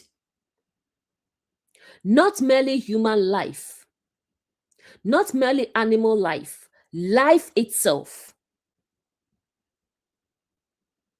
Flesh equals manifested life, physical experience, outward expression. Blood equals life, vitality, consciousness in motion. Life equals the animating principle flowing through existence. Eat equals absorb, possess, consume, make part of identity. Cut off equals separation from alignment or fragmentation. The life of all flesh. Notice the verse doesn't say the life of some flesh. It says the life of all flesh. This is profound. The same life animates everything. Different forms, one life. Different expressions, one source. Paul says we are God's offspring. Jesus says the kingdom is within. Paul says Christ is within. God dwells in us. The emphasis is always on a shared source, a shared life. We are one. Think about electricity. One current, many devices, different expressions, same energy. The chapter is pointing toward a similar principle. The blood is for the life thereof. The blood is not the life itself. The blood carries the life. It expresses the life. It manifests the life. Therefore ye shall eat no blood. Again, if blood represents life, then the instruction becomes, do not try to possess what belongs to the flow of life itself. Many people try to possess things that can only be experienced, such as peace, love, joy, or meaning. The harder they try to own them, the more they slip away. Relationship example. Someone tries to possess another person completely. control them, define them, own them. The relationships surface because life flourishes through freedom, not possession. Why does the chapter keep repeating this? Because humans repeatedly forget it. We try to own relationships, identities, achievements, and beliefs. Then life changes and we suffer because we were attached to what was always flowing. Career example. Someone builds their entire identity around a job title. The title disappears. A crisis follows. Why? Because the life was mistaken for the form. Whosoever eateth it shall be cut off. Again, this is consequence. If someone continually tries to extract life from external things like approval, status, possessions, or validation, eventually they become disconnected from the deeper source of life. The result is fragmentation.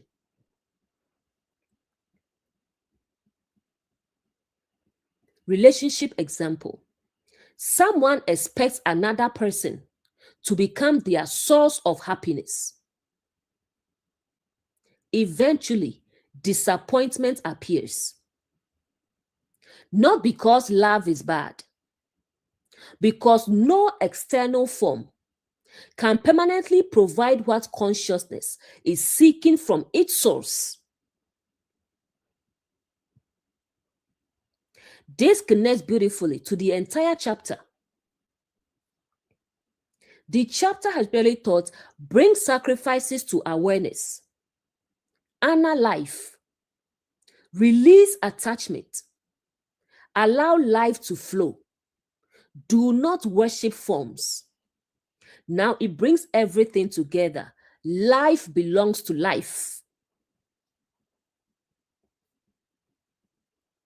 This mirrors Jesus beautifully. Think about how often Jesus spoke about life, abundant life, living water, eternal life. The emphasis is always on participation in life, not possession of life. Spiritual example. The most awakened people often stop asking, how can I control life? And begin asking, how can I align with life? That shift changes everything. The hidden pattern. Notice what the chapter has progressively revealed. Blood, which is life. Sacrifice, where life energy goes. Altar, transformation. Atonement, restoration. Pouring out the blood, release. Not eating blood. Do not attempt to possess life. This entire chapter is teaching a sacred relationship with life itself. The verse teaches honor life, respect life, participate in life. Do not attempt to imprison life inside identities, attachments, possessions, or external forms. Life is always greater than the form through which it flows. Relatable example. Someone loses a chapter of their life, like a job, a relationship, a role, or a title, yet life continues because life was never the form. The form carried the life for a season. The deeper meaning. Symbolically, Leviticus 17 verse 14 teaches, the life flowing through existence is sacred and cannot be possessed. Blood symbolizes the movement and expression of life. The repeated instruction not to eat blood reminds consciousness not to confuse life itself with the forms through which life temporarily appears. Awakened awareness learns to honor life without trying to own it, to participate in life without controlling it, to receive life without imprisoning it. Because the moment we mistake the form for the life, attachment begins. And attachment eventually produces suffering. But when consciousness recognizes the sacred flow of life beneath all forms, it becomes possible to live with gratitude, freedom, and deeper alignment.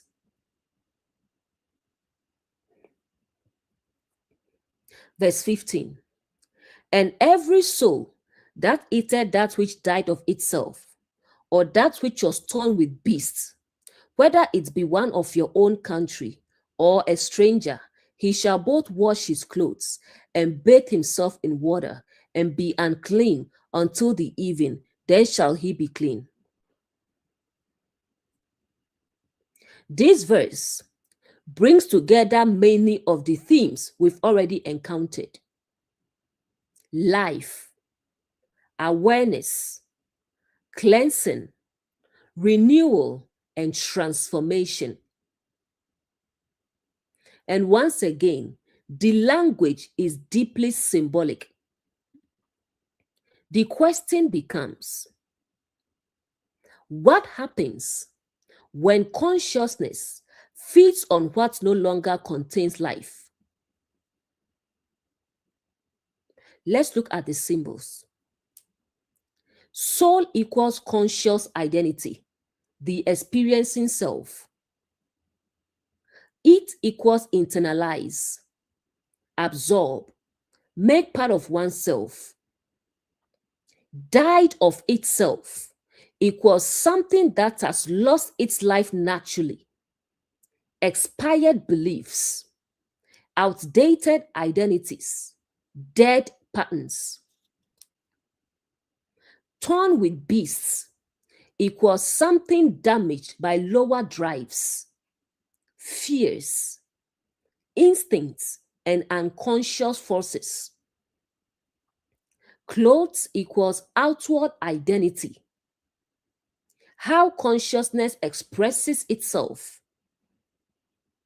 Water equals awareness, truth, cleansing, understanding. Evening equals transition, reflection, completion of a cycle. Clean equals restored alignment. Now let's take it line by line. That which died of itself. Something that dies of itself is something that already lost its life, its vitality, its usefulness, its purpose. Sometimes people continue feeding on old stories long after those stories have lost their life. For example, I was rejected 20 years ago. I failed once. Someone hurt me years ago. The event is over, yet consciousness continues consuming it. Relationship example. A relationship ends, but years later, the person still derives identity from the ending. They continue feeding on what has already died. In career, someone lost a job years ago, yet they continue defining themselves through that experience. The chapter is asking, why are you feeding on something that no longer contains life? Next line, torn with beasts. This symbol becomes even deeper. Remember, the beast often represents instinct, fear, survival consciousness, and conscious drives. Symbolically, something torn by beasts is something that has been distorted by lower awareness. Relatable example. Imagine receiving advice from someone consumed by bitterness. The advice may contain truth, but it has been torn by the beast. The distortion enters the message. Social media example. Many narratives online are driven by outrage, fear, tribalism, and division. The information may contain facts, but the beast has torn it. Why is this important? Because consciousness becomes what it continually consumes. Someone spends years consuming fear-based media, outrage-based content, victim narratives. Eventually, their perception begins reflecting the diet. Relationship example. Someone constantly listens to people who tell them nobody can be trusted. Soon, they struggle to trust anyone. The torn meat becomes part of consciousness. Next line, wash his clothes. Notice the response. The text does not say, destroy the person. It says, wash. Throughout scripture, clothes often represent identity, self-expression, outward manifestation. Relatable example. Someone realizes, I've been carrying a false identity.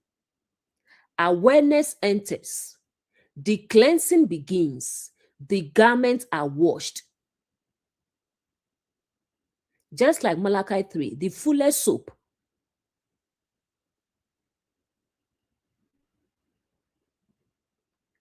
Spiritual example. Many people inherit beliefs that no longer serve growth. The beliefs are not their true identity. The garments need washing. Next line, bathe himself in water. Water consistently symbolizes truth, awareness, understanding, and cleansing perception. This connects beautifully to Jesus. Think about how often Jesus uses water imagery. Living water, rivers of living water, washing, cleansing. Water repeatedly represents awakened awareness. Relatable example. Someone suddenly sees a pattern clearly. A realization enters. Awareness washes perception. The water is working. Relationship example. Someone realizes, I have been projecting old wounds onto new people. That insight begins cleansing consciousness. Next line, unclean until evening. This is extremely important. Notice the uncleanness is temporary. Why evening? Evening represents transition, the completion of a cycle, the period between one state and another. Sometimes awareness arrives immediately. Integration takes time. Relationship example. Someone gains a profound insight about themselves. The realization happens instantly. The transformation unfolds gradually. The evening passes. The cleansing continues. Then shall he be clean. This is the beautiful conclusion. The goal is restoration, not condemnation. This mirrors everything we've seen in Leviticus. Over and over again, awareness enters. Cleansing occurs. Alignment is restored. The process is always moving toward wholeness. Someone discovers they've been living from fear. Their discovery doesn't make them condemned. Their discovery becomes the beginning of healing. This connects beautifully to modern life. Many people are feeding on things that died long ago. Old identities, old hurts, old labels, old fears. Others are feeding on things torn by beasts, outrage, division, fear, and manipulation.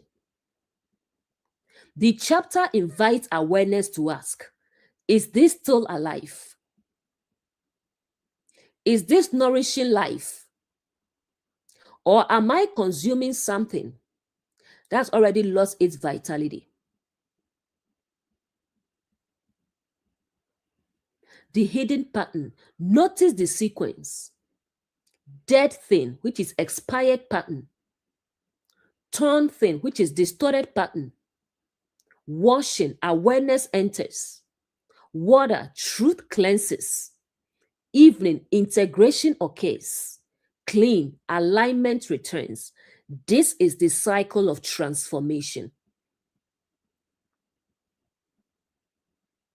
The verse teaches, be mindful of what you allow into consciousness. Not everything is nourishing. Not everything contains life. Not everything deserves residence within the sanctuary. And if you discover that you'll be feeding on something unhealthy, the answer is not condemnation. The answer is awareness. The answer is cleansing. The answer is truth.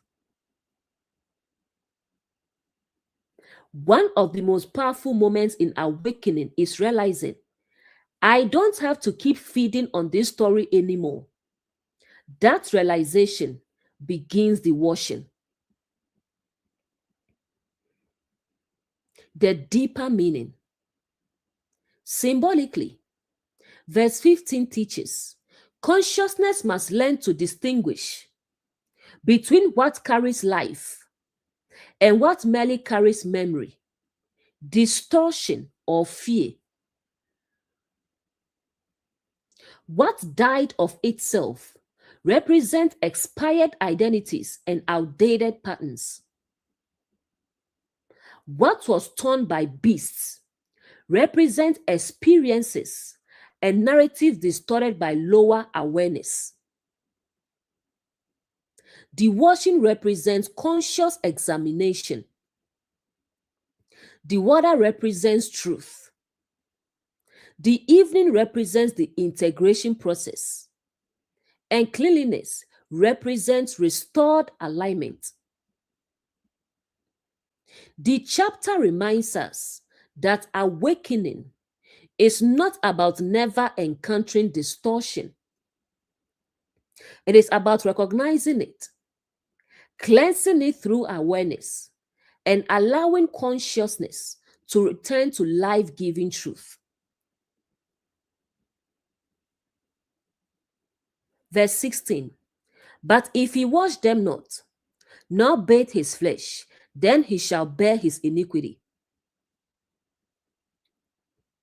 This final verse beautifully summarizes the entire chapter. Everything we have read about blood, life, sacrifice, awareness, cleansing, water, and the sanctuary comes down to one simple principle. What happens when awareness refuses transformation?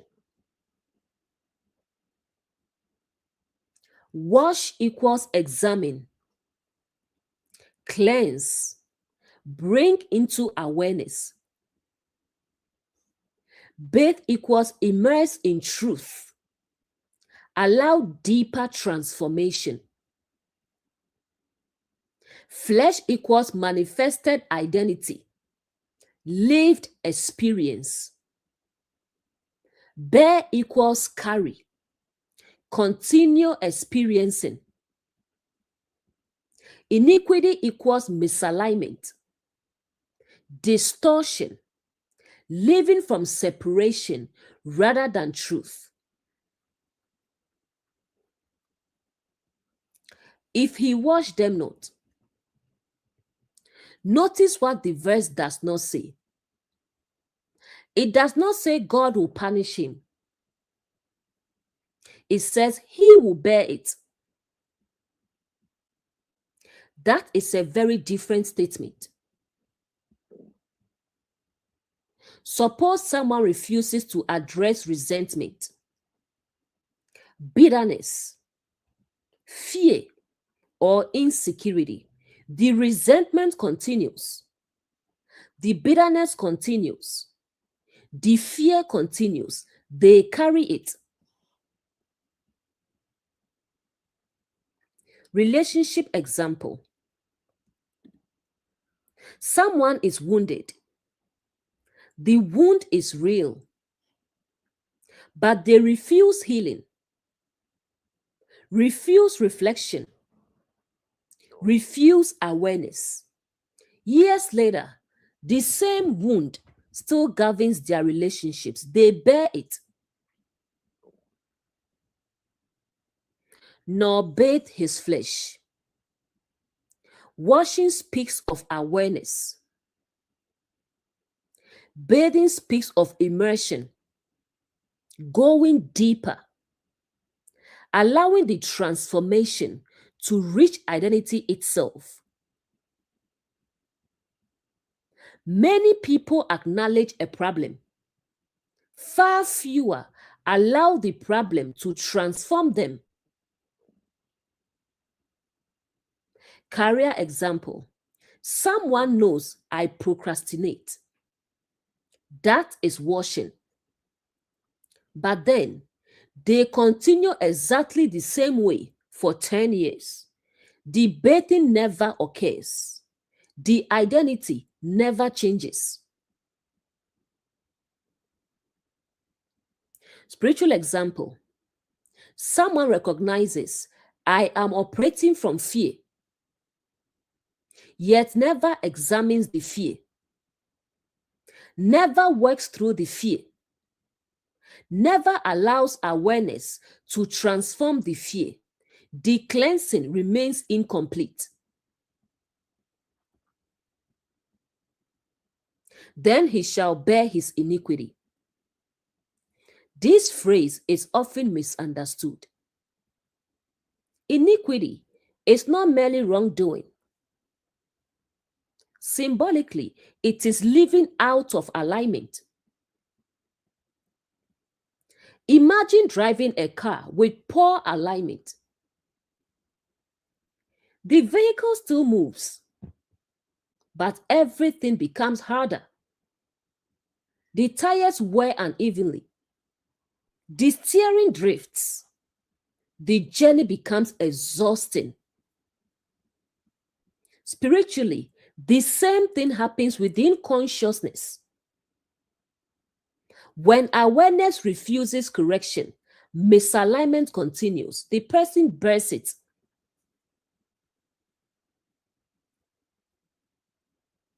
Relationship example. Someone continually chooses unhealthy partners. The pattern repeats, not because life is punishing them, because the underlying misalignment remains unaddressed. This is extremely relatable. Many people want different results without different awareness. They want peace without reflection, healing without honesty, transformation without surrender. Yet the chapter keeps saying, bring it to the sanctuary, bring it to awareness, wash it, cleanse it. Career example. Someone blames every employer, every manager, every co-worker, yet never examines their own patterns. Eventually, they bear the consequence of the unexamined pattern. This connects beautifully to the entire chapter. Notice the progression. Sacrifice, life energy is spent. Blood, life itself, is recognized as sacred. Altar, transformation becomes possible. Atonement, restoration occurs. Water, awareness cleanses. Washing, truth is applied. Bearing iniquity, the cleansing is refused. The misalignment remains. The chapter has been describing the mechanics of awakening from beginning to end. This mirrors Jesus beautifully. Jesus repeatedly invited people into awareness, not because he wanted followers trapped in guilt, but because awareness creates freedom. Relatable example. Someone hears a truth that could change their life.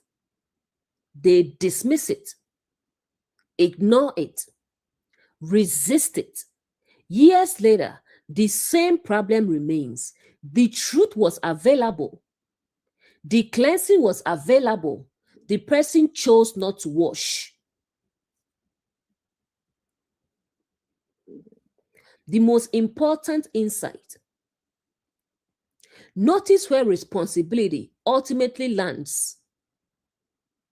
Not on another person, not on a priest, not on a ritual, not on a ceremony, on consciousness itself. Nobody can awaken for you.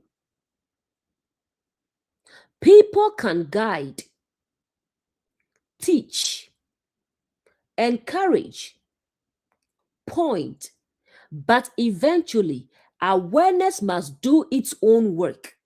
The washing must become personal. Someone can receive all the advice in the world, but if they refuse self-examination, the pattern continues. Someone can attend every service, read every book, watch every teaching, yet if awareness never enters, transformation remains limited.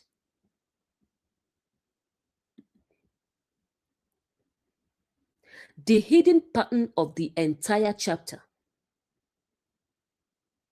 It began with blood, which is life, and it ends with washing, which is awareness. This is profound. The chapter begins with life and ends with what determines whether life becomes wisdom, which is awareness. The verse teaches truth can be offered, awareness can be available, transformation can be possible, but consciousness must participate.